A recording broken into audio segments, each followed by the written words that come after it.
ሽሜ ጋር ከመሄዳችን በፊት ብሬሲል ሽሜ ተራን ስለወሰድኩ ይቀርታል ትዝ ያለኝ ሀሳብ ሁለት ነገር ኖሮ ነው። አንደኛው ምንድን ነው ተፈጥሯዊ የሆኑትን ነገሮች ሆም ብለን በተለይ በፈቃድ እንደ ስልጣኔ እንደ መዘመን ምናምን እያደረግናቸው እንደ ቀላል መንገድ እያደረግን የወሰድነው ይሄ በተለይ በፈቃድ የሚያመጧቸው ብቻን በነጠላ ልጅን ማሳደግ ይሄ ሲንግል ማምነት ያለውን ችግር ያሳያል ብዬ ስላሰብኩ ብሬሲላን ትዝ ያለኝ ታሪክ አውስትራሊያ ውስጥ የካንጋሮ እንትን አላቸው ካንጋሮቹ እና ፈጣኖች ናቸው ካንጋሮች እና እያረጁ ሲመጡ ፍጥነታቸው ስለሚቀንስ አደን የሚለማመዱ ሰዎች እነሱን በመግደል ደስታ የሚያገኙ ሰዎች አሉ። ከዛ የነበረ የሀገሪቱ አስተዳደርም ከዛ የሚገኘው ገንዘብ በጣም ጣፈጠው ደስ አለው። ስለዚህ ካንጋሮቹ ፍጥነታቸው የቀነሰ ሲመጣ እያሳደዱ እያደኑ የሚበሏቸው የነብር ዝርያዎች አሉ። ነብሮቹን ብንቀንስ የሚያረጁትን ካንጋሮች ቁጥር ስለምንጨምር ባደን የሚገኘው ገንዘብ በዛ መጨመር እንችላለን ተባለና ብዙ ዶላር ነው የሚያስከፍሉት። ያንን አደረጉና ነብሮቹን አጠፏቸው። በ5 ዓመታት ጊዜ ውስጥ የካንጋሮቹ ቁጥር ደብል አደረገ። ግን ላደን የሚገኘው ቁጥር ሳይሆን የጨመረው ተፈጥሮ ላይ ያደረሰው ጉዳት እዛ የነበረውን ይሄ የብዝሃ ህይወቱን የሳሩን የምናምኑን ከዛ የሚበላው እየጠፋ ካንጋሮቹ ቅጠል በልኖች ናቸው። እርስ በርስ መነካከስና መገዳደል ጀመሩ። ምንድነው ይህን ታሪክ ያነሳሁበት ምክንያት ተፈጥሮ ምክንያት ስላለው ነው። ባዮሎጂካሊም በተፈጥሮም ስናስበው ከአባትና ከእናት የሚገኘው ነገር ከጽንስ ጀምሮ ያለው ጉዳይ ልጆች ማሳደግ ላይ ተፈጥሮ በቃ ምክንያት አለው። ተፈጥሮ አልገባን ስለሆነ ሊሆን ይችላል አንዳንዱ ግን ደግሞ ገብቶንና በማረጋገጫ የደረስንባቸው ተፈጥሮ ምክንያት ያለበት ምክንያት አለ። እንደዛ የሆነበት ሆን ብሎ እነዚህን ማፍረስ ችግር ይፈጥራል ነው። በኋላ ላይ መፍትሄ አድርገው ያሰቡት አስራሎች ምንድነው መጨረሻ ላይ መፍትሄው ይሄን ለማምጣት ህንድ ሀገር ሄደው ነብር ነው ያመጡት። ስለዚህ ተፈጥሮን ወደ ነበረበት ቦታ መመለስ ነው የተሻለ የሚለው ነገር ነው እና ብሬሄን ትዛዝ መለይ ነው። ምክንያቱም ተፈጥሮ የሆነ ነገር ነው። ሌላኛው ልጆች አስተዳደግ ላይ እናት ትልቅ ሚና አላት። አሁን ብዙ ሰዎች ዋናው እናታቸው ትኖር እንጂ የሚል ሀሳብ አለ። ባዮሎጂካሊ ተፈጥሯዊ በሆነ መንገድ ማህፀንም እናት ጋር ነው ያለው፣ ሴት ጋር ነው ያለው። ከዛ ጡት ማጥባትም እናት ጋር ነው ያለው። ልጆችን ከመንከባከብ የስሜት ቅርበቱ ምናምን ልጆች ከማሳደግ አንጻር እናቶች ትልቅ ቦታ አላቸው። ግን ደግሞ እናቶች ትልቅ ቦታ አላቸው ማለት እናቶች ብቻ ቦታ አላቸው ማለት ግን አይደለም። ብዙ ሰዎች የማይረዱት ቦታ ይሄ ነው። ምንድነው ካለን አባቶችም አስፈላጊ የሚሆኑበት ጊዜና ቦታ እንዳለ እናቶች ለልጆቻቸው ያላቸው አታችመንት ይሄ ቅርርበቱ መፍጠር መታቀፉ ጡት ማጥባቱ ሌላው የስሜት ቅርበቱ ምናምን እንዳለ ሆኖ አባቶችም እንደዚሁ በጣም አስፈላጊ የሚሆኑበት ጊዜ አለ። ያን ጊዜ ሰዎች ያንን አተው በመሄዳቸው ምክንያት ቅድም ብሬም ያለው እኔም ያልኳቸው ሀሳቦች ይመጡና ጎዶሎ እንፈጥራለን። የሚተካ አይደሉም። ያንን ቦታ የሚተካው ለምሳሌ የማይተካ ነው ማለት ማህበረሰባዊ በሆነ ምክንያት ምናምንም ሊሆን ይችላል። ግን የምናየው አብዛኛውን ጊዜ የቤቱ አባት ቤት ውስጥ በመኖሩ ምክንያት የሚፈጥሩትን ቦታዎች ለምሳሌ ኃላፊነት መውሰድ መሸከም የቤተሰቡን ኃላፊነት መውሰድ መቻል እነዚህ ነገሮች ለቤተሰቡ መቆየት ምናምን ካላቸው አስተዋጽኦ በተጨማሪ ልጆች እድገት ላይ የሚያመጣው አስተዋጽኦ አለ። ስለዚህ እነዚህን በሙሉ ሆም ብሎ ቅድም ብሬ እንዳለው በግዴታ በጦርነት ምክንያት በተለያዩ ምክንያቶች ምናምን ከሚፈጠሩት ውጪ ሆም ብሎ ሰዎችን ወደዚህ አይነት ቀውስ ውስጥ እንዲገቡ ምክንያት መፍጠር ግን በጣም ትክክል አይደለም የሚለውና እኔ የምረዳው በግሌ ይሄንን የምረዳው በጣም ትልቅ ወንጀል ማህበረሰብ ላይ ሀገር ላይ ወንጀል እንደመስራት አድርገን ልቆጥረው ይገባል ነው ማለት። ምክንያቱም በሆነ ልክ ተጽዕኖ እንዳለው እያወቅን እንደዛ አይነት ተጽዕኖ ውስጥ የሚያድጉ ሰዎችን ፈጥሮ ሀገር ላይ እንዲመጡ ሆም ብሎ በራስ ፈቃድ እነዛ ነገሮችን ማድረግ እኔ ወንጀልም ጭምር ነው ብዬ የሚል ሀሳብ ያለኝ ማለት ነው። በጣም ሰፋ ያለ ነገር ነው የተነሳው። ምናልባት የነጠላ ወላጅነት ዘዘር አድርገን እያየን ያለ ነው። ደግሞ ነጠላ እናትነት ምንጮቹ ላይ አንድ ነገር ልጨምርና እንግዲህ አንደኛው ያው አስገዳጅ መሆኑ ሁኔታዎች ሊፈጠር ይችላል፣ አለ ደግሞ እንደዚህ በምርጫ ሊፈጠር ይችላል።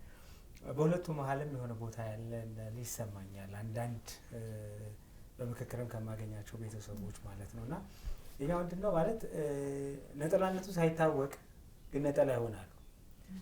ትዳሩ አለ፣ ትዳሩ አልፈረሰም። አንዳንድ ጊዜ አባቶች ለቤቱ መንፈስ ይሆናሉ፣ የማይጨበጡ አሉ እኮ። ግን ወይ ማስፈራሪያ መንፈስ ናቸው፣ አሊያ ደግሞ ልጆቻቸው የማያዩዋቸው ናቸው።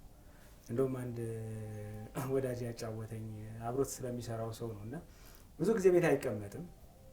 ከመጣም ደግሞ በጣም ሶሻላይዝ ስለሚያደርግ ከጓደኞቹ ጋር ምናምን ሲል ልጆቹ አያገኙትም እና አንዱ ሕፃን ልጅ ተወልዶ አድጓል በዚህ ሂደት ማለት ነው እና አንዴ በሆነ ምክንያት ቤት ይወልና ይቆጣዋል። ሲቆጣው ልጁ እያለቀሰ እናቱ ጋር ይሄዳል። ምን ሆናል ሲባል ይሄ ለበዓል በጊዜው የሚመጣው ሰው እየተቆጣኝ ነው። አባቱ መሆኑን እንኳን ኖቲስ ያላደረገበት ማለት ነው። መንፈስ እንዲሆን ደግሞ ቆይ አባታችሁ እንዳለ ነገር ምናምን ሆነ ማስፈራሪያ እንሆንና የለም። ስለዚህ እያለን ፊዚካሊ ያለን ወይም እንደ ተቋም አለን ግን የለም። ያኔ ብዙ ኃላፊነት የልጆችን ትምህርት መከታተል፣ ስለ ምግባቸው፣ ስለ ጤናቸው፣ ስለ ሁሉ ነገራቸው መጨነቁ አሁንም እናቲቱ ትከሻ ላይ ያርፋል እና እንዲህ አይነትም ነገር አለ።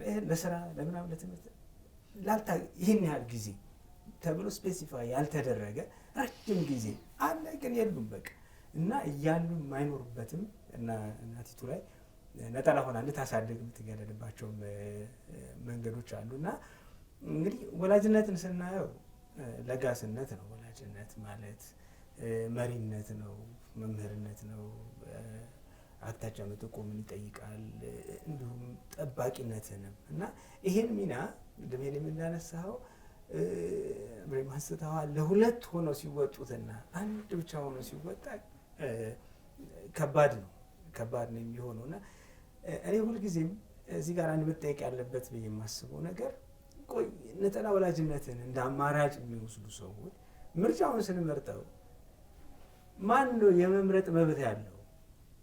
አሁን እኮ ይሄ እኮ የእናት የአባት ምርጫ እኮ አይደለም። እኔ ሚስት አልፈልግም ልል እችላለሁ፣ እሷ ባል አያስፈልገኝም ልትል ትችላለች። ለልጄ ግን አባት ወይም ለልጄ እናት አያስፈልግም ብሎ መምረጥ ግን የኔ ስልጣን አይደለም፣ ይሄ ልጄ ነው። ስለዚህ ይሄ የልጅ መብት ፕሮቴክት መደረግ መጠበቅ አለበት። እዛ ምሳሌ አሁን በህግ ተቋማትም ውስጥ የህፃናት የህግ ከለላ ማዕከላት እየተቋሙ እየተደራጁ ያሉትና ዋናው ለልጁ ኢንትረስት ነው እና ልጆች ምንድን ነው የሚያስፈልጋቸው? በሁለት ወላጅ እንክብካቤ፣ ክትትል፣ ድጋፍ፣ ለጋስነት ሲያድጉና በነጠላው ላይ ሲያድጉ እኩል ነው ወይ? አይደለም። ምንም ጥያቄ የለውም። አስገዳጅ ሆኖ ሲመጣ እንዴት አድርገን ነው ይሄንን የምናላምደውና ያንን በተሻለ መጠን እየሞላን ዜሮ ማድረግ አንችልም። አንዳንዴ ፕሮቫይድ ማድረግ መስጠት የሚባለው ነገር ሲታሰብ ቁሳዊ ነገር ነው የሚታሰበው። ከቁስ ያለፈ ግን በጣም በርካታ ነገሮች ያስፈልጋሉ እና ዛሬ ላይ ምናልባት ሁሉ ተሟልቶላቸው ያደጉ ይመስላል። ነገ ሄደው አድገው ግን ራሳቸው ግንኙነት ሲጀምሩ ራሱ ልጆቹ ራሳቸው ሪሌሽንሽፕ የፍቅር ግንኙነት ትዳር ሊሆን ይችላል። ወላጅም ሲሆኑ ማለት ወላጅም በሚሆኑበት ጊዜ የዚህን ተጽዕኖ መጥቶ እናገኘዋለን በአግባቡ እየተመራ ካልሄደ ማለት ነው እና ነጠላ ወላጅነት እጅግ በጣም ፈታኝ ነው። ግን እንዳነሳው ጠንካራ ይሄን አሸንፈው ልጆች ለስኬት ያበቁም ደግሞ ወላጆችን በዚህ አጋጣሚ እኔም ማድነቅ እፈልጋለሁ። አዎ በጣም እኔም ከዚህ ፕሮግራም ጋር በተያያዘ አንዳንድ እናቶችን ለማናገር ሞክሬ ነበር። በተለይ ደግሞ ፈልገው ልጅ የሚወልዱ ከትዳር ውጪ ወይ ደግሞ አንድ ልጅ ኖሯቸው ከዛ ተጨማሪ ልጅ እህት ወይ ወንድም ያስፈልገዋል ብቸኛ ሆነ በተለይ ብቸኛ ሆነው እነሱ ራሱ አድገው ችግሩ ገብቷቸው በአጋጣሚ የተለያየ ምክንያት ልጅ ኖሯቸውና ያ ልጅ ግን ብቻውን ማደግ የለበትም እህት ወይ ወንድም ያስፈልገዋል ብለው ልጅ ይወልዳሉና ነጠላነቱ ተፈልጎም የሚመጣ ሳይፈልግም የአባቶች ሮል ደግሞ ይጠፋል። አሁን ሸይን እንዳልከው ኖሮ የሌሉትም አሉ አይደለ? ግን ተለያይተው ሊሆን ይችላል። በየትኛው መንገድ ግን ምንም አይነት አሻራ እንትን የማይሉ አባቶች ይኖራሉ እና እነዚህን አባቶች ራሱ እንዴት አድርገን ነው አሁን ልጆችን ማሳደግ ብቻ ሳይሆን ሀገር መገንባት ወይ ደግሞ ማፍረስ ነው ይሄ የዚህ ቤት ህይወት ላይ የምንሰራው ስራና እንዴት አድርገን ነው ብለው በጣም ይጨነቃሉ። ይፈልጉታል ማለት ነው እንደዚህ አሁን አባቶች እንዲኖሩ ከፍችም ጋር ተያይዞ እንዴት አድርገን ነው እነዚህን አባቶች ወደ ልጆቹ የምናመጣቸው? እነዛ ልጆች ደግሞ ከአንድ ወገን ብቻ የሚያገኙት ነገር እንደማያሳድጋቸው ገብቶናል እና የሁለቱን ደግሞ እንዴት አድርገን አሁን ብሬ ቅድም ያነሳው ያንን ለመሙላት ወደ አያቶች ይሄዳሉ አይደል? ሴት አያት ወንድ አያት ይኖራሉ። በእንክብካቤ የሁሉንም ሮል እያገኙ ያድጋሉና እነዚህ ልጆችስ ምን እናድርጋቸው ብለው በጣም ይጨነቃሉ እነዚህ ሴቶችና ምንድን ነው ልንላቸው የምንችለው? እኔ መጀመር ካለብኝ እንግዲህ ሁለት ነገር ማንሳት እፈልጋለሁ። የመጀመሪያው በሌላም ጊዜ ልናየው እንችላለን። መቼም ስለ ትዳር ስለ ፍቺ ማንሳታችን አይቀርም። ግን ህይወት ወይም ተፈጥሮ አሁን ቅድም ሄኒ ጥሩ አድርጎ አነሳ የነብሮቹንና የካንጋሮቹ። የካንጋሮቹ በነብሩ መበላት ለራሳቸው ለካንጋሮቹ ረጅም ዘመን መቆየት አስተዋጽኦ እንዳለው እኛ አናውቅም፣ ወይም የሚያውቁ አሉ። ግን የተፈጥሮ ሂደት ነው እንደዛ። ልክ አሁን መሞት የራሱ ጠቀሜታ አለው። እንደዚህ እና አንዳንድ ነገሮችን ለምሳሌ አሁን ሰው ሁሉ ጤናው ተጠብቆ ምንም እንዳይሞት አድርገን መኖር እንችላለን። አንድ ቀን እንሞታለን፣ ሁላችንም አንዴ እንሞታለን ማለት ነው። እና ተፈጥሯዊ ሂደቶች በተለያየ ምክንያት ሆነው ሰው እየሞተ እየተቀነሰ መሄድ እኮ ጥሩ ነው፣ የተፈጥሮ ህግ ነው። እኛ ማህበረሰብ እውነት ለመናገር እኔ ባደኩበት በጣም የሚወደደው ልጆች ወላጆቻቸውን አድገው ወላጆች ልጆቻቸውን አሳድገው ለቁም ነገር ማምቃት አንዱ ነው። ሁለተኛ ልጆች ወላጆቻቸውን ጦረው መቅበር፣ ሳይጦሯቸው መቅበር የተፈጥሮ ህግ ነው። ልጆች ወላጆቻቸውን ሲቀብሩ ግን ትልቅ ሀዘን ነው። ተፈጥሮ በሆነ መንገድ ተዛብቷል። ወላጆች ልጆቻቸውን ሲቀብሩ በጣም አደገኛ ነገር ነው ይሄ። ልክ እንደዛው ደግሞ ልጆች ያለ ወላጅ ሲቀሩ ደግሞ በጣም የተዛባ ነገር ነው። ግን ያነሳውበት አሁንም ማጠነጥነው የተፈጥሮን አስፈላጊ ነው እና በተፈጥሮ ሂደት ውስጥ በጣም አስፈላጊ መስዋዕትነት አለ። አስፈላጊ መስዋዕትነት ሳክሪፋይስ የምንለው ማለት ነው። ህይወት ጣዕም ራሱ የሚኖረው በመስዋዕትነት ውስጥ ነው እና ሰዎች መስዋዕትነት ለመክፈል ፈቃደኛ መሆን አለባቸው። ለዛ ነው አላስፈላጊ ሰዎች የፍላጎት ማከማቻ ብቻ ዝም ብለው ይሄ በጣም እኮ በኋላ በጣም የሚገርመው እነዚህ ሰዎች ጭንቀት ውስጥ ይገባሉ። ምክንያቱም ያሰቡትን ደስታ አያገኙትም። ለምሳሌ ብቻዋን ሆና አንዲት ሴት የምታስበውን ደስታ አታገኘውም፣ በእርግጠኝነት አታገኘውም። አንድ ወንድ ብቻው ሆኖ ያሰበውን ደስታ አያገኘው። ብቸኝነት ብቻውን እንደው በእኛ በዚህ በሃይማኖት ሰው ብቻውን የሆነ ዘመን መልካም አይደለም፣ ረዳት እንፍጠርለት ብሎ ይሆን አይችልም። አሁን ሰዎች የመናኞች የመነኮሳት እነሱ ብቻቸውን አይደሉም፣ ከእግዚአብሔር ጋር የሚኖሩት እነሱ ራሳቸው ብቻቸውን አይደሉም። እነሱ ልክ ከትዳር በላይ የትዳርን ቦታ ተክተው መስዋዕትነት የሚከፍሉለት ሌላ አካል ይዘዋል እና ብቻቸውን አይደሉም፣ ይወዱታል፣ ከሆነ አካል ጋር ናቸው። እና ሰው ብቻውን ትክክል አይደለም። ወይ ከእግዚአብሔር ጋር መሆን አለበት ወይ ከትዳር አጋሩ ጋር መሆን አለበት። በዛ ውስጥ ግን ያገባችው ባል ያገባት ሚስት የእሱን ፍላጎት ለማሟላት የመጡ አድርጎ መውሰድ ግን የለበትም። እንዲያውም እሱ የሌላውን ፍላጎት ለማሟላት የሚኖር አድርጎ ቢወስደው በጣም ጥሩ ነው። እንደዛ ከሆነ መስዋዕትነቱን ይከፍላል፣ ይኖራል። እና የኔ አንደኛው ማነሳው ሲንግል ማምነትን ይሄ ነጠላ የእናት አሳዳጊነትን ያመጣው መስዋዕትነቱን ለመክፈል ፈቃደኝነት አለመሆን ከሆነ ይሄን አስቀድሞ ማረም አስፈላጊ ነው። መስዋዕትነቱን መክፈል የተሻለ ነው። አንደኛ ወደ ፍቺ የሚወስዱን ችግሮች ይለወጣሉ። የማይለወጡ የማይፈቱ አድርገን መውሰድ የለብንም። ችግር እኮ ይለወጣል። ሰው በአስተሳሰብ ይለወጣል፣ እንዲህ ያደርጋል፣ ይለወጣል። አንደኛውና ዋናው እኔ መናገር የምፈልገው እሱ ነው። የግዴታ ሲሆን ደግሞ ያን የሚተካ ነገሩን ማምጣት ነው። ያን እንዴት መተካት እንችላለን? በጣም ብዙ ነገሮች። ለምሳሌ የሞተበትን ምን ልናደርገው እንችላለን? አያት ማሳደግ በጣም ጥሩ መፍትሄ ነበረ። ግን አሁን ያለው የኑሮ ዘዴ በተለይ ከከተማ ጋር የተገናኘ አይፈቅድም። በገጠሩም ላይፈቅድ ይችላል። በነገራችን ላይ እንደ ድሮ አይደለም፣ ሁኔታዎች ይለወጣሉ። ግን የቤተሰብን የአባትን ወገን ማገናኘትና ያንን ክፍተት ሊሞሉ የሚችሉ ነገሮችን እያማከሩ እያደረጉ መሄድ በጣም አስፈላጊ ነገር ነው።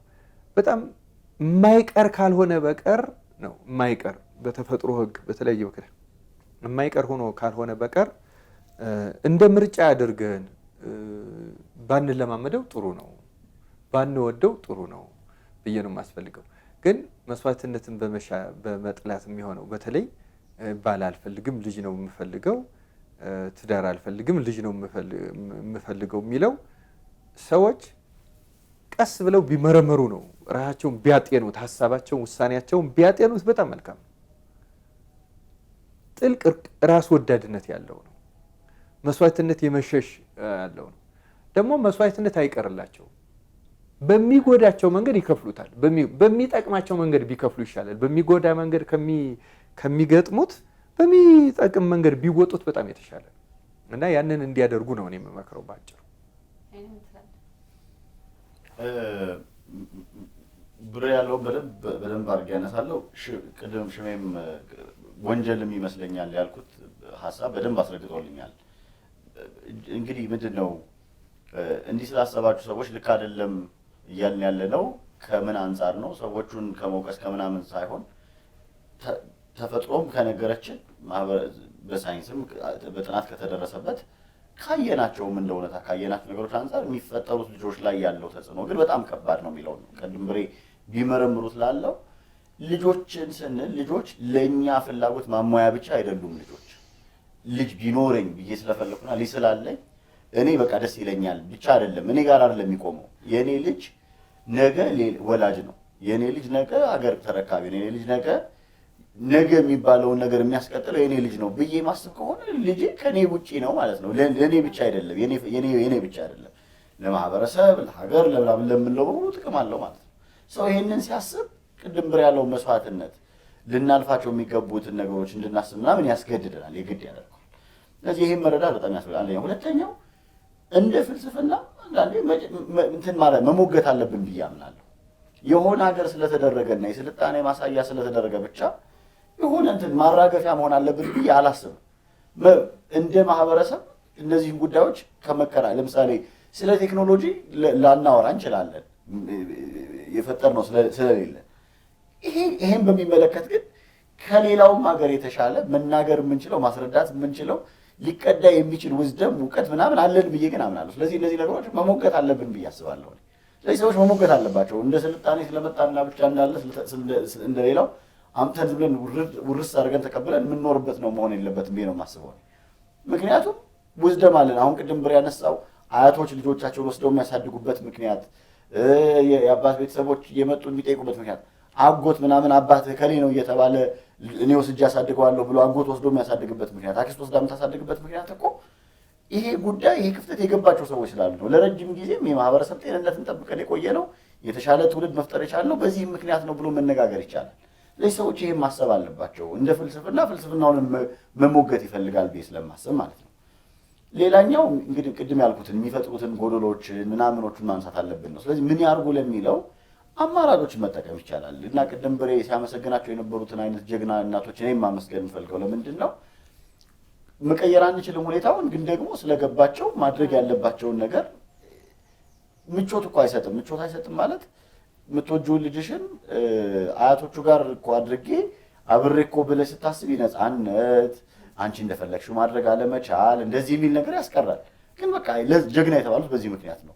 ልጆቹ ያንን አተው አባት አተው ጎሎባቸው የሆነ ነገር ከሚቸገሩ እኮ ይሄን ቢያገኙ ጥሩ ነው የሚል ሀሳብ ስላገኙ፣ ስለዚህ በተወሰነ መልኩ ትውልድን በማሰብ ስለ ነገ ሀገር በማሰብ ስለ ነገ ቤተሰብ በማሰብ ስለ ነገ የተሻለ መሆን በማሰብ ሰዎች ሊከፍሉት የሚገቡት ኃላፊነት አለ። አንደኛው ይሄ ነው። ማስቀረት የምንችላቸውን ያክል ደግሞ ማስቀረት መቻል አለብን ብዬ አስባለሁ። ማስቀረት የምንችለው ቅድም ብሬ እንዳለው ነጠላ ወላጅነት በፍላጎት የሚመጣው አንደኛው በቃ ትዳሩ ቢቀርስ ብለው ሰዎች ይለያዩና ከማሳደጉ አንድ ፍርድ ቤት የወሰነ ውሳኔ የሰጠው አንደኛው አካል ላይ ይመጣል። ከዛ በኋላ መሄድ ያቀታል። እሱም ላይ እንደዚሁ ጀግና ሰዎች አሉ ብዬ አስባለሁ። ጀግና ሰዎች አሉ ማለት በተፈጠረው ችግር ምክንያት ለፍቻ ያደረሳቸው ባልና ሚስት ሆነው እንዳይቀጥሉ ያደረጋቸው ጉዳይ ሊኖር ይችላል። ለልጆቻችን ግን አባትና እናት መሆናችንን ልጆቻችን ከአባትና ከእናት ማግኘት ያለባቸው ነገር ማጣት የለባቸውም ብለው ግን እነሱን ባልና ሚስት እንዳይሆኑ ያደረጓቸውን ችግሮች ወደ ኋላ ትተው የልጆቻቸው አባትና እናት መሆን ላይ ደግሞ በጣም አተኩሮ የሚሰሩ ሰዎች አሉ። እነሱ ጥሩ ምሳሌ ናቸው ብዬ አስባለሁ። እንደዚሁ እነሱንም ከግምት ማስገባት አለብን ብዬ አስባለሁ እና ክፍተቱንም መረዳት ማሰብ ጥሩ ነው ብዬ ነው ማስብ። አዎ አንዳንዴ የምንወልዳቸው ልጆች ቅድም እንዳልከው የኛ የግል ንብረቶቻችን ደግሞ በቃ ለኛ ብቻ ተፈጥሮ አድርገን ማሰብ የለብንም። እነዛ ልጆች አባታቸውን የማወቅ ከአባታቸው የሚገኘውን ጥቅም የማግኘት ፍቅር የማግኘት እንክብካቤ የማግኘት መብት አላቸው። ያን መብት ደግሞ መንፈግ ተገቢም አይደለም፣ እንዳልከው ወንጀልም ሊሆን ይችላል እና ነገ ከነገ ወዲያ ይጠይቃሉ። ታላ አባቴ ከአባቴ ላይ ኢቭን የለፉለትን ያንን ብዙ መስዋዕትነት ከፍለው አሳደግኩት ያሉት ልጃቸው ለራሳቸው የሚጠቅም ልጅ ላይሆን ይችላል። አንቺ እንደዚህ አይነት በደል ፈጽመሽብኛል፣ እናቴ ልትሆኛ አትችይም ብሎ ሁሉ ትቶ ሊሄድ ሊያዘንባት ሁሉ ይችላልና በዚህ ውስጥ ያሉ ያው ወቀሳም ሳይሆን ቅድመ ጥንቃቄ እንዲያደርጉ ከገቡበትም በኋላ በዚህ መልኩ ነገሮችን ማስተካከል እንደሚችሉ ለማሳየት ማለት ነው። እውነት ነው። እንደተነሳው ካህሊል ጅብሪል ይመስለኛል ስለ ልጆች ረጅም የጻፈው አንድ ተገጠም አድርጎ የጻፈው ነገር አለ እና ከዛ ውስጥ አንዱን ሀሳብ በዋሰው ልጆቻችን በእኛ በኩል መጡ እንጂ እኛ አላመጣናቸውም፣ በእኛ በኩል መጡ እንጂ የእኛ ብቻ አይደሉም። በጣም የሚገርም ጥበብ ያለበት እንትን ነው እዛ ውስጥ ያስቀምጠው እና ትክክል ነው። እኔ አሁን 3 ነገሮች ላይ በየምዕራፉ መስራቱ ጥሩ ነው ብዬ አስባለሁ። አንደኛው ያው መከላከል፣ ምንም ምርጫ ልክ ከጤናው ነው የምዋሰው እና መከላከሉ በጣም ኢምፖርታንት ነው። ይሄ ነጠላ ወላጅነት እንዳይፈጠር እንዳይመጣ በምርጫም ይሁን ይሄ በምርጫ ስል በቃ ባል ሚስት አልፈልግም በሚለው አሊያ ደግሞ በፍቺም ይሁን እንዳይፈጠር አስቀድመ መከላከል ስራ መስራት ነው። እዚህ አንዱና ትልቁ ነገር ወላጅነት ምንድን ነው፣ ልጆች ምንድን ናቸው፣ ትዳርስ ምንድን ነው የሚለው ላይ ሰዎች ወደ ትዳርም ወደ ወላጅነትም ሳይገቡ አውቀውት ቢገቡ ጥሩ ነው። አንድ ሰው መኪና ከመግዛቱ በፊት ወይ መኪና ከመንዳቱ በፊት መጀመሪያ የመንጃ ፈቃድ ያወጣል። የትኛው ሙያ ላይ ከመሰማራታችን በፊት ለዛ ሙያ ብቁ የሚያደርገን ስልጠና እንወስዳለን። ከሰለጠንን በኋላ ብቁ ናችሁ ስንባል ነው የሙያ ባለቤት የምንሆነው። ወላጅነትን ፈታኝ የሚያደርገው እንዲህ አይነት ስልጠና ሳንወስድ የደረጃ ሲኦሲ ሳይኖረው ምናምን ስልጠና ሳንወስድበት ደግሞ ሳይሰፈርለት ግን የምንሰራው በጣም ከባድ ስራ። ለዛ ነው ብዙ ጊዜ ወላጅነት ላይ በጣም ችግሮች የሚታዩት እና የልጆች ህይወት የሚመሳቀል ልጆች ህይወት ተመሳቀለ ማለት ያው የትውልድ ህይወት ተመሳቀለ። ስለዚህ እናት ለመሆን ዝግጁ ነኝ ወይ አባት ለመሆን ዝግጁ ነኝ ወይ ብለን ስንጠይቅ አንዱ ምንድን ነው የሚያስፈልገኝ ዝግጅት፣ እሱን ነገር ማወቅ በጣም ወሳኝ ነው። እነዛ ለመኖራቸው ነው አሁን ይሄን የሚፈጥረው ከራስ አንግል ብቻ ስለሚታይ ከራስ ማዘን ብቻ ስለሚታይ ማለት ነው።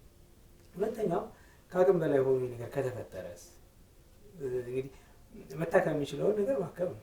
ትዳር አደጋ ውስጥ ከወደቀ ወደ ፍቺ እንዳይሄድ ወይም ትዳሩን መልሶ ለማምጣት ጥረት ማድረግ ነው። በነገራችን ላይ ፍቺ ሆኖ ደግሞ ፍቺ የማይመስሉ ነገር ማለት ልጆች ላይ ማለት ነው።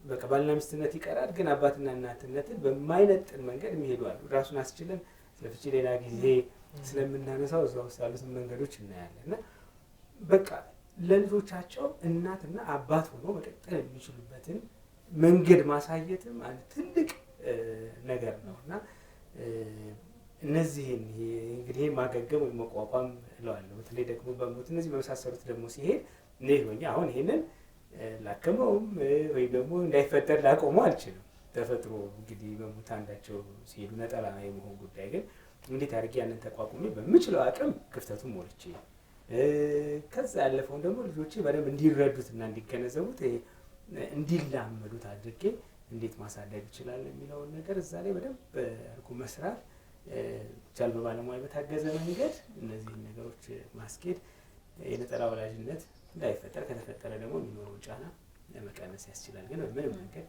ምርጫ አድርጎ ይህን መንገድ መከተሉ ግን እንደው ጥንቃቄ ያስፈልገዋል። ፕሮግራማችንን ከመቋጨታችን በፊት አንዳንድ ደቂቃ የምታጠቃልሉት ካለ? አይ ምንም የተባለ ነው። እኔ መስዋዕትነቱን ጠንካራ አድርጌ እንዲይዙ ትፈልጋለሁ። ህይወት ጣዕም የሚኖረው በመስዋዕትነት ነው። ያለ መስዋዕትነት የትኛውም ህይወት ጣዕም የለውም እና ብዙ ሰዎች ራስን ወደ ማጣት ሁሉ የሚደርሱት የሆነ የሚፈልጉትን በማግኘት ብቻ ደስታ የሚያገኙ የሚመስላቸው ወይም እንደዛ ማግኘት እንደሚቻል ተሰብኮላቸው እያገኙ እያጡ ሌላውን ሲያገኙ የሚያገኙት ይመስላቸዋል። ያን የሚፈልጉ እያጡት ይሄዱና እንደወጡ የሚቀሩ ሰዎች አሉ። እውነተኛ ደስታና ትክክለኛ ህይወት ያለው መስዋዕትነት በመክፈል ውስጥ መኖር ራሱ ትርጉም ያለው በዛ ውስጥ ነው። እኛ ራሱ እኮ ብዙ ሰዎች መስዋዕትነት ከፍለው ነው እዚህ ያደረሱ። ለምሳሌ እንደ ሀገር መስዋዕትነት የከፈሉልን አሉ አይደል? የምናነሳቸው እንደ ቤተሰብ መስዋዕትነት የከፈሉልን አሉ። ህይወት ያለ መስዋዕትነት ትርጉምም ጣዕምም የለው። እና ቤተሰብ ደግሞ የመጀመሪያው የመስዋዕትነት መለማመጃ ቦታ ቤተሰብ ነው። ሌላው ቀርቶ ሌላ ጊዜ እናነሳዋለን እንጂ አንድ ሰው መስዋዕትነት ሊከፍልባቸው በቃ ምንም ከማያቅማማባቸው ጉዳዮች አንዱ የቤተሰብ ህይወት ነው የመጀመሪያው። ከዚያ ቀጥሎ ነው ሀገር እና ሃይማኖት እንደዚህ የሚመጡት ማለት ነው። ስለዚህ አንድ ሰው ቤተሰብ ህይወት ውስጥ ሲገባ መስዋዕትነት ለመክፈል መሆኑን ማወቅ አለበት። ስለዚህ ሚስቱንም ባል አልባ ለማድረግ ወይም ባሏንም ሚስት አልባ ለማድረግ ልጇንም አባት አልባ ልጁንም እናት አልባ ለማድረግ ሰው ማሰብ የለበትም። መጀመሪያ አብዛኛው ሰው መውሰድ ከዚህ ውጭ ሆነው የሚመጡትን ማህበረሰብ ራሱ የሚፈታበት መንገድ አለው። በነገራችን ላይ በተፈጥሮ ለምሳሌ በሞት በምን የሚመጡበትን ምክንያቱም አብዛኛው በፈቃድ ያለውን ከቀነስ ነው ያለ ፈቃድ የመጡትን ማህበረሰቡ ይሞላቸዋል። አሁን ጥላ አለ አይደለም 2-3 ስንሆን የምንሸፍነው ቦታ አለ አይደለም የኛን የሌሎች ጥላ ይሸፍነዋል። የኛን ያን በተፈጥሮ ምክንያት የሚመጣውን ሌላው ይሸፍነዋል። አጎት አክስት ምናምን ይሸፍነዋል። ቅድም ያልነው አያት ሌላም ይሸፍነዋል። በቃ ስለሌሎቹ ራሱ የቤተሰብ ህይወት በትምህርት ቤት ሲሰማ ያ ልጅ ያንን እያገኘው ይሄዳል። ጉድለቱንም እያወቀው ይሄዳል። ይሞላዋል። ይሞላዋል። በመሰረታዊነት ግን ያ መስዋዕትነት መኖር አለበት። ያ መስዋዕትነት እና መስዋዕትነት ደስታም የሚሰጠው እሱ ነው። እና አሁን ብዙ እናቶች ብዙ የምናደንቃቸው እኮ በመስዋዕትነት ምክንያት ነው። ልጆቻቸው ብዙ መስዋዕትነት ይከፍላሉ። ከሚከፍሉት መስዋዕትነት ግን አንዱ በመጪው ዘመን ልጆች አባት አልባ እንዳይሆኑ ቀድመው ትዳሩ ላይ መስዋዕትነት ቢከፍሉ ይህም መጀመሪያ አለመፋታት ነው። ሁለተኛው ወደፊት ራሱን አስችለን እናየዋለን ብሎ ጠቆም ያደርገው ሽሜ ደግሞ ለልጆች ሲባል በአንድ ቤት እንኳን የሚገባውን እንደገና ሌላውን አሁንም ይህም መስዋዕትነት እኮ ነው። ቢያንስ ወጥቶ ሳያገቡ ልጆችን በአግባቡ ለማሳደግ ደግሞ ቢያንስ ሁለተኛው መስዋዕትነት ይከፍላሉ። ይህም ትልቅ መስዋዕትነት ነው፣ የሚደነቅ ነው። ቢያንስ አንዱን ነው ሚስ ያደረጉት። ደግሞ ኔክስት ሌላ መፍትሄም ሊያመጣ ይችላል ይሄ እና መስዋዕትነት ጣዕም ይሰጣል። ያን መስዋዕትነት ሶስተኛን የሚጨምረው ጸብ ማስወገድ አለባቸው። ለምሳሌ በቃ ፍች እንኳን ቢኖር ከፍች በኋላ ጸቡን ማስወገድ አለብን። ለምን ጸብ የሚያመጣው ሌላ ጣጣ አለው፣ ሌላ ጉዳት አለው በልጆች ላይ ሌላ አለው እና አሁን አንዳንድ ወላጆች ልጆችን ይቀባበላሉ። አሁን እንግዲህ ልጅን የማየት መብት በፍርድ ቤት ሁሉ ይነሳል ምናምን። እዛ ድረስ ለምን እንደርሳለን? ማለት እኔ ችግር የለም ብዬ አይደለም፣ ግን መስዋዕትነት መክፈል ነው የሚፈታው። ፍርድ ቤት ከሚፈታው ሌሎች ፕሮሲጀሮችን ከምናመጣ አንዳንድ ጊዜ መስዋዕት ብንከፍል እንቀይራቸው። ነገሮች እኮ ይለወጣሉ፣ በመስዋዕትነት ይለወጣሉ። በጣም ብዙ ነገሮች ይለወጣሉ እውነቱን ለመናገር እና በህግ ብቻ እንዴት መኖር ይቻላል? አሁን የኛ ማህበረሰብ ህግ ላይ ወደ መንጠልጠል እያደላ ነው። ህግ በጣም አስፈላጊ የመሆኑን ያህል ህግ ጥገኛ መሆን ደግሞ ጉዳቱ በጣም ትልቅ ይመስለኛል። እኔ ከህግ ይልቅ የፍቅር የመስዋዕትነት ጥገኞች ብንሆን የተሻለ እንፈታዋለን። ህግ የማያሟላው ነገር አለ። የሚፈታው ነገር ለምሳሌ አትንካት፣ አትንኬ፣ አትሂድ፣ አትሂጅ፣ ስጣት፣ ስጪው ማለት ይችላል። ግን በሰብዕና ላይ የሚመጣውን ጉድለት ግን መሙላት አይችልም። ስለዚህ መስዋዕትነት የሚያመጣው መፍትሄ ብዙ ነው። በነገራችን ላይ በኋላ መስዋዕትነት በህግ ያጣነውን ሁሉ የማስገኘት አቅም አለው። ፍቅር በህግ ያጣነውን የማስገኘት አቅም አለው እና ባንቸኩል ጥሩ ነው። በጣም ባንቸኩል ጥሩ ነው። ለማንኛውም ነገር ባንቸኩል ጥሩ ነው። መስዋዕትነት ሰልፊሽነትን፣ ራስ ወዳድነትን ያጠፋል። እኛን ነው የሚያርመው። እኛን ከማረም ነው የሚጀምረው። እኛን ከማረም ሲጀምር የኛ መታረም ደግሞ ሌላውም ሰው ያርማል እኮ ወደዛ ነው የሚሄደውና እሱን ብናጸና ጥሩ ነው የሚል ነው የኔ መልእክት። ጨርሻለሁ። የተነገረውን ሀሳብ ብዙ ሀሳቦች አስተናግደው ያስባል።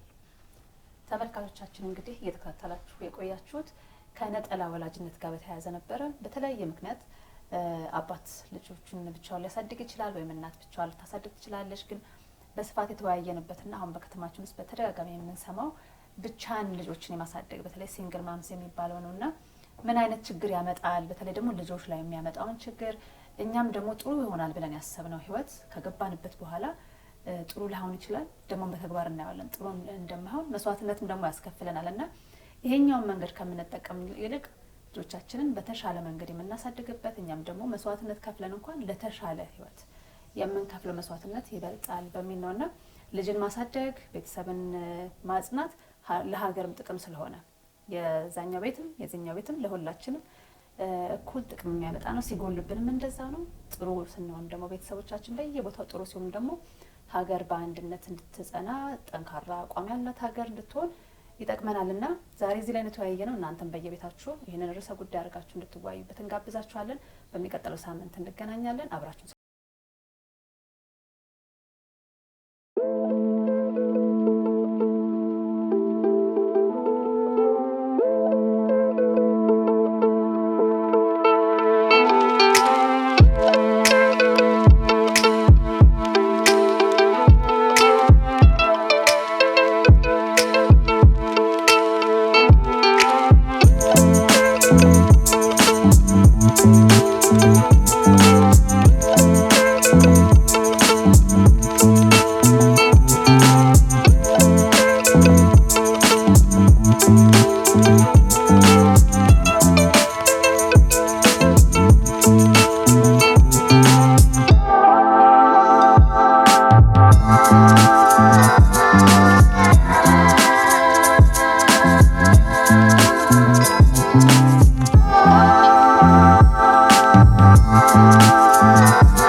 you.